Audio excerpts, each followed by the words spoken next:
ሰላም ጤና ይስጥልን አድማጭ ተመልካቾቻችን ግንቦት 18 2017 ዓ.ም ዕለታዊ መረጃዎችና ዘገባዎችን ይዤ መጥቻለሁ። መረጃና ዘገባዎችን ወደ እናንተ እያደረስኩ አብሬያችሁን ቆየው በለጠ ካሳ ነኝ። እናንተም አብራችሁ እንድትቆዩ በአክብሮት ጋብዛለሁ። በዚህ ሰዓት የተለያዩ መረጃዎችን ይዣለሁ። በተለያዩ አካባቢዎች የተደረጉ ያሉ አውደ ውጊያዎችን በተመለከተ ዝርዝር መረጃዎችን ወደ እናንተ የማደርስ ይሆናል። በቋራ ቀጠና እየተደረገ ያለውን ውጊያ በተመለከተ ተጨማሪ መረጃዎች አሉ። በተለያዩ አካባቢዎችም እንደዚሁ የተደረጉ ያሉ ውጊያዎችና አሁናዊ ሁኔታዎችን በተመለከተ ዝርዝር የግንባር ሪፖርቶችን ሰማላችሁ። ከዛ ባሻገር እንደዚሁ ሌሎች መረጃዎችም አሉ። የመምህራን ስብሰባ በደብረ ማርቆስ ዩኒቨርሲቲ ነበረ። በከተማው ከንቲባ የተጠራ ይህን በተመለከተም እንደዚሁ አዲስ መረጃ አለኝ። ሌሎች መረጃዎችን በቅደም ተከተል አደርሳችኋለሁ። የኦሮሞ ፖለቲከኞችና እንዲሁ ደግሞ ሚዲያዎች የፕሬዝዳንት ኢሳያስ አፈወርቂን መግለጫ በተመለከተ አሁንም አስተያየታቸውን እየሰጡ ነው የሚገኙት።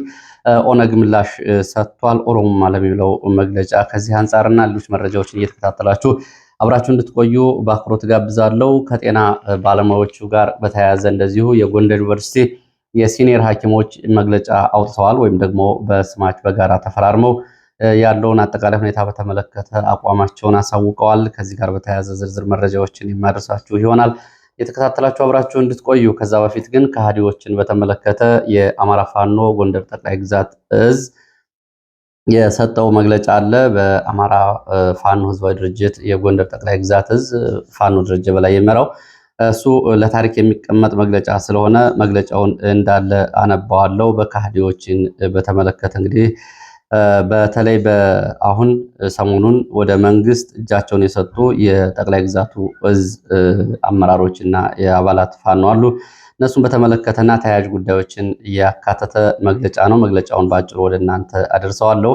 ዛሬም እንደ ትላንቱ አርበኝነት ውርሳችን፣ ታሪካዊነት ትርፋችን ነው በሚል የወጣው መግለጫ ከአማራ ፋኖ ህዝባዊ ድርጅት አፋድ ጎንደር ጠቅላይ ግዛት እዝ የተሰጠ መግለጫ ነው። ግንቦት 18 2017 ዓ.ም የአማራ ፋኖ ህዝባዊ ድርጅት አፋድ ጎንደር ጠቅላይ ግዛት እዝ አደረጃጀቶችን አስፍቶ ድርጅታዊ ትግል ሲያደርግ የትግሉን መነሻና መዳረሻ በተለይም የአማራ ህዝብና የኢትዮጵያን ተጨባጭ ሁኔታዎች በመገምገም ነው የጀመርነው። የህልውና ትግል ውስብስብና ዘርፈ ብዙ ግንባሮች ያሉት መሆኑን እንገነዘባለን። የአማራ ህዝብ የተጋረጠበትን የህልውና አደጋ ጠንቅቀን እንረዳለን። እዞች የሚታገሉለትን ሰፊውን የጎንደር ቀጠና የትግል ማዕከል ሆኖ ለረጅም ጊዜ የቆየባቸውን መነሻ ምክንያቶች በመደበኛው ጥራት የሰጠውን ልዩ ተልዕኮ አሁንም በአማራ ህልውና ትግል ውስጥ ያለውን ወሳኝ ቀጠናዊ ጉልበት ለትግሉ በከፈልነው ዋጋ ልክ እናውቀዋለን። በሌላ በኩል ፋሽስቱ ብልጽግና ግዙፍ ሰራዊት በርካታ የጦር መሳሪያና ውስብስብ የጦር ቴክኖሎጂ አቅም ይዞ ሙሉ አቅም ወደ ጦርነት ቢገባም መሬት ላይ ያሉ የውጊያ ሁኔታዎችን ግን መቀየር አልቻለም። ይህንን ተከትሎ የውጊያ ታክቲክ በመቀየር በካድሬ በወታደር በደላሎች በኩል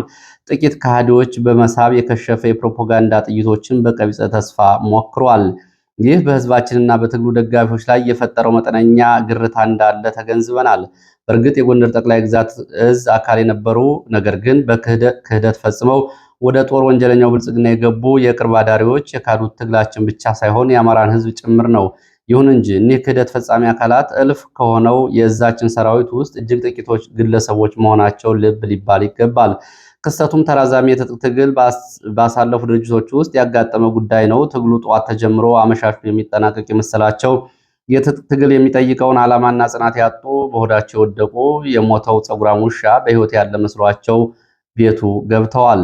የእዛችን ስራ አስፈጻሚ ሁኔታውን በጥልቀት በመገምገም ላይ ይገኛል። ከዚህ ጎን ለጎን ክፍተት ባጋጠማቸው ውስን ቦታዎች ሰራዊቱን መልሶ በማደራጀት የማንቃትና የማስገንዘብ ስራዎችን በፍጥነት በመስራት ላይ ነው። መጠነኛ ክፍተት የታየባቸው ቦታዎች በአደረጃጀት ፍተሻ፣ አዲስ ስምሪት በመስጠት ተግባራትንም ተከናውነዋል።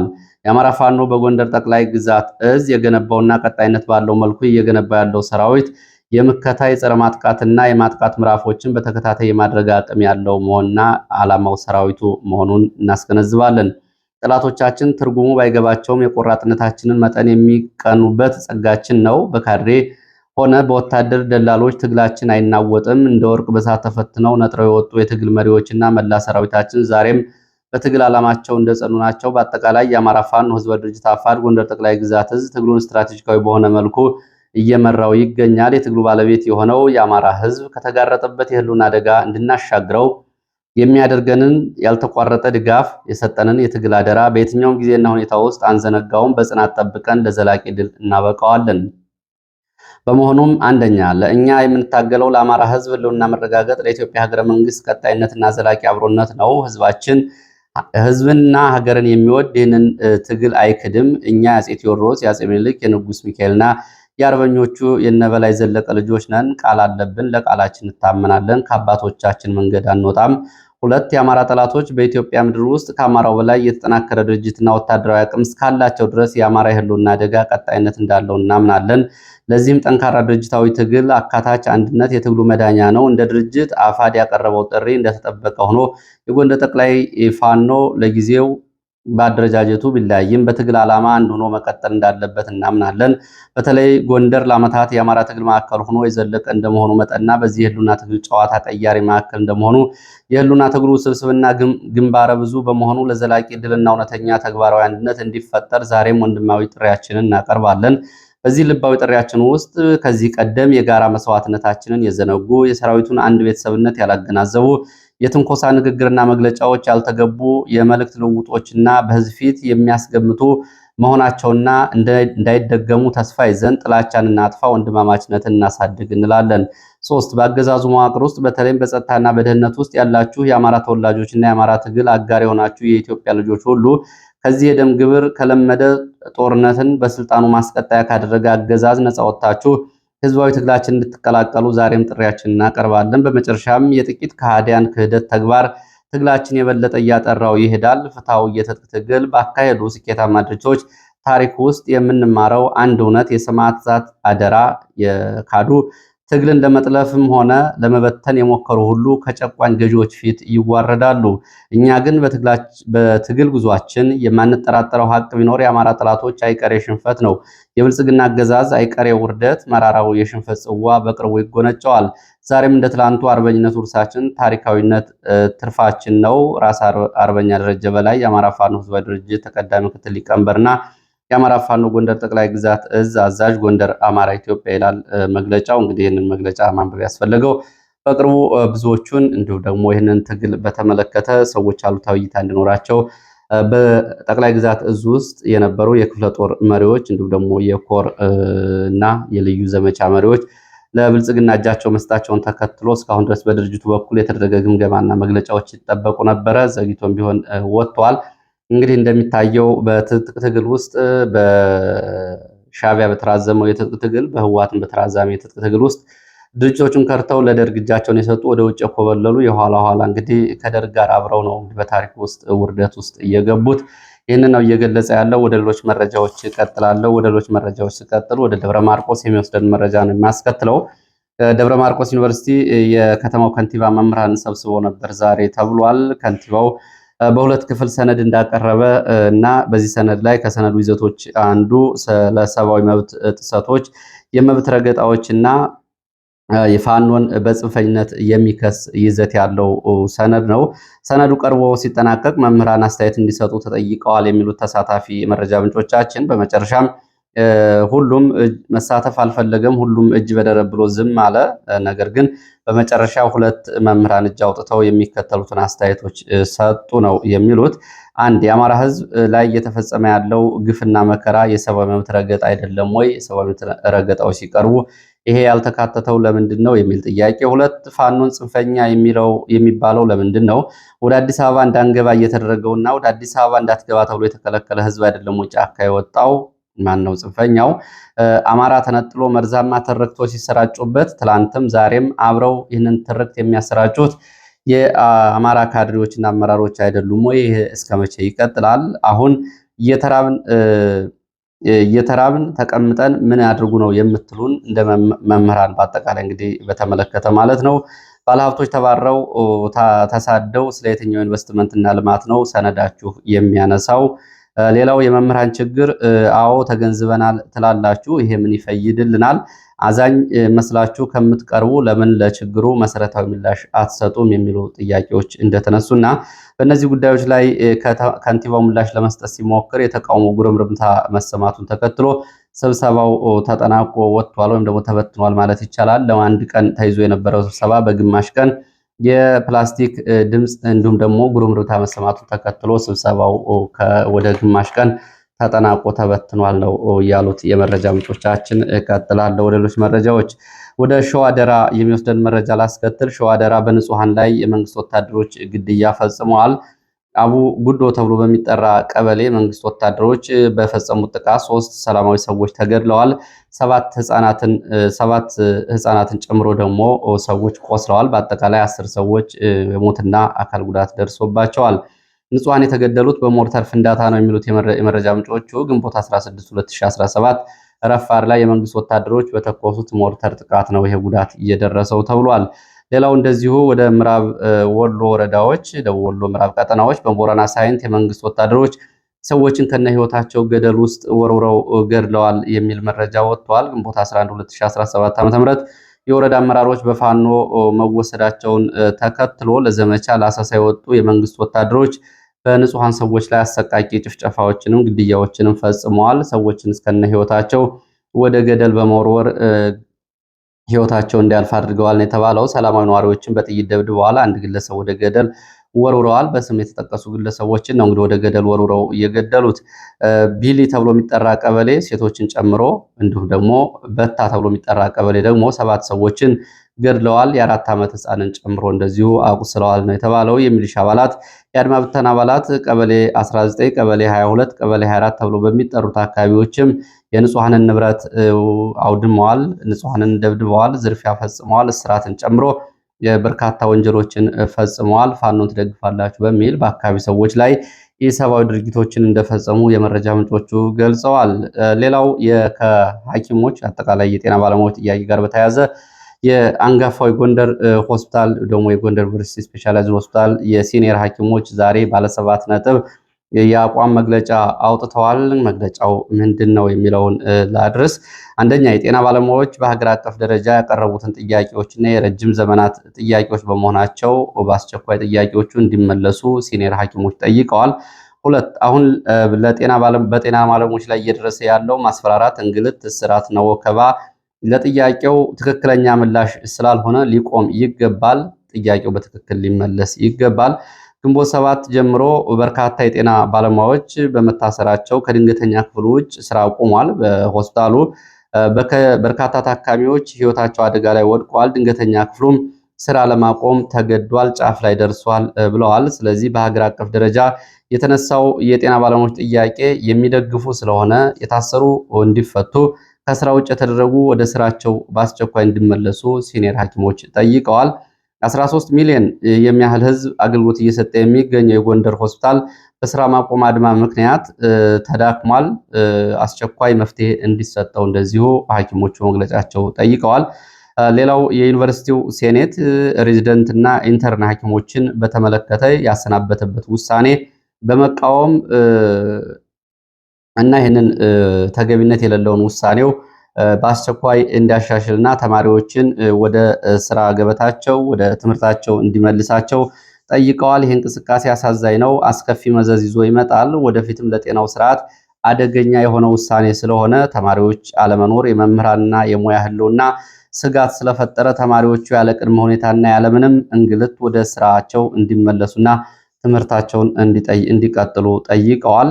6 ኃላፊነት ያለባቸው አካላት ከጤና ባለሙያዎች ጋር ግልጽና አፋጣኝ ውይይት እንዲያደርጉ፣ በተነሱ መሰረታዊ ጥያቄዎች ላይ ምላሽ እንዲሰጡ፣ የሕክምና ዘርፉን ከወደቀበት መታደግ የሚቻልበት ጊዜ ስለሆነና ይህን መታደግ አስፈላጊ ስለሆነ ለጤና ባለሙያዎቹ መተማመኛና በመንግስትና በጤና ባለሙያዎቹ መካከል ያለው ግንኙነት ወደ መልካም ሁኔታ እንዲመለስ አስቸኳይ ጥያቄያቸውን ባለድርሻ አካላት እንዲመልሱ።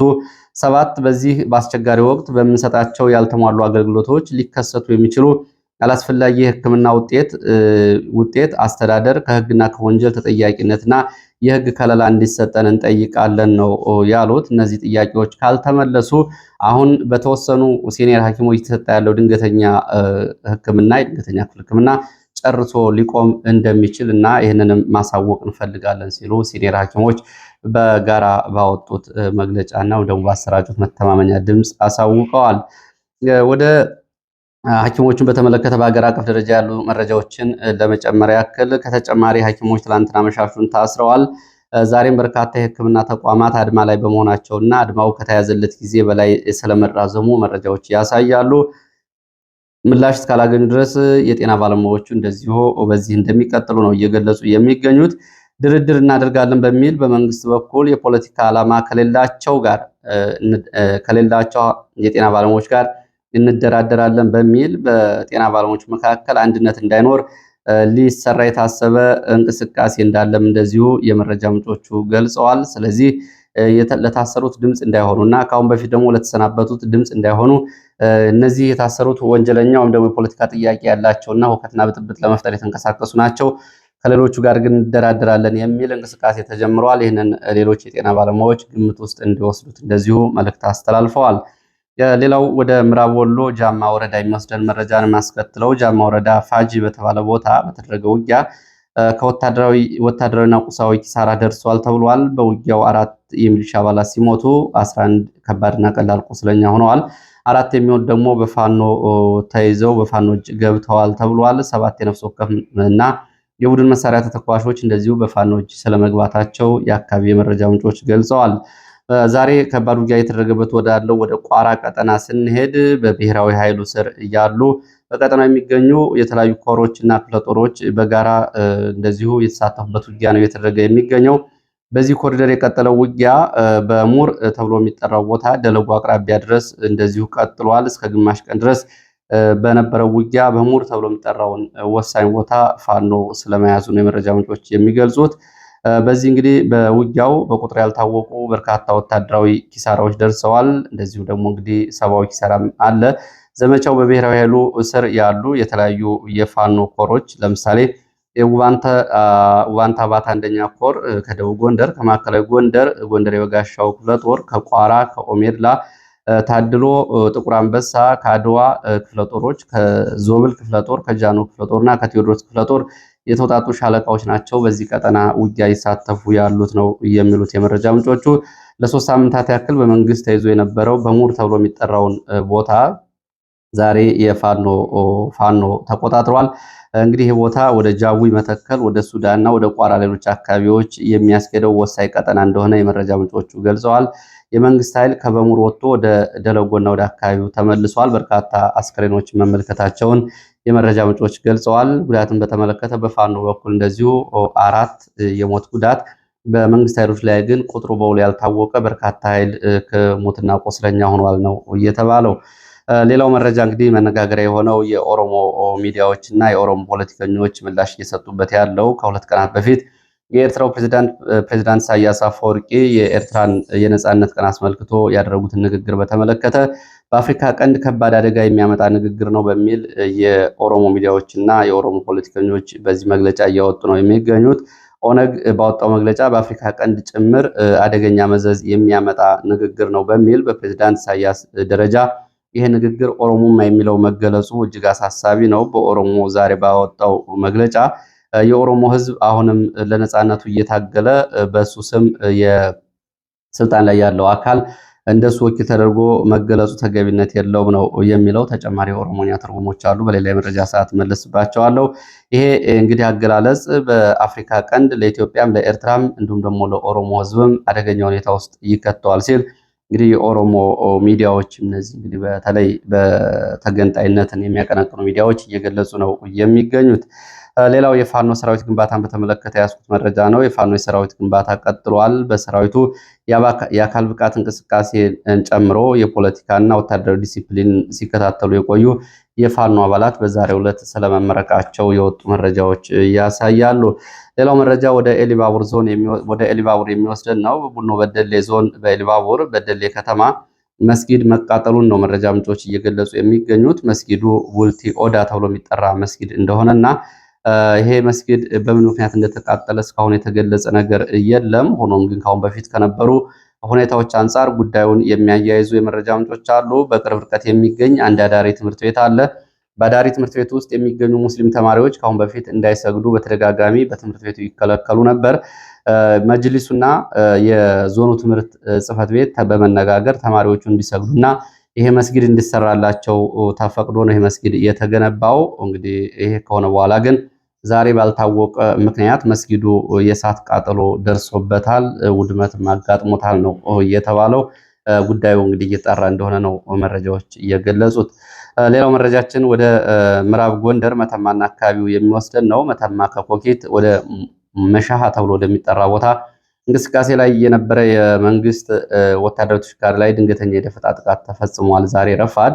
በዚህ በተለይ ነጋ ውሃ ተብላ በምትጠራ ቦታ ላይ በተፈጸመው ድንገተኛ የደፈጣ ጥቃት በትንሹ 12 የሚደርሱ የመንግስት ወታደሮች ሞት፣ ቀላልና ከባድ ቁስለኛ ሆነዋል ነው እየተባለው። የመንግስት ወታደሮች ከስምሪታቸው ተመልሰው ከጥቃቱ በኋላ ወደ ወዲ ገምዞ ወደሚባል ቦታ ወዲ አንበሶ ተብሎ ወደሚጠራ ቦታ ስለመመለሳቸው ነው የመረጃ ምንጮቹ የገለጹት። ሌላው ወደ ምስራቅ ጎጃም ስናንና ሮብ ገበያ አካባቢ የሚወስደን መረጃ ነው። ትላንትናው ዕለት በስናን ወረዳ በተፈጸመ ድንገተኛ ጥቃት በትንሹ 4 የመንግስት ወታደሮች ሞትና ቁስለኛ ሆነዋል።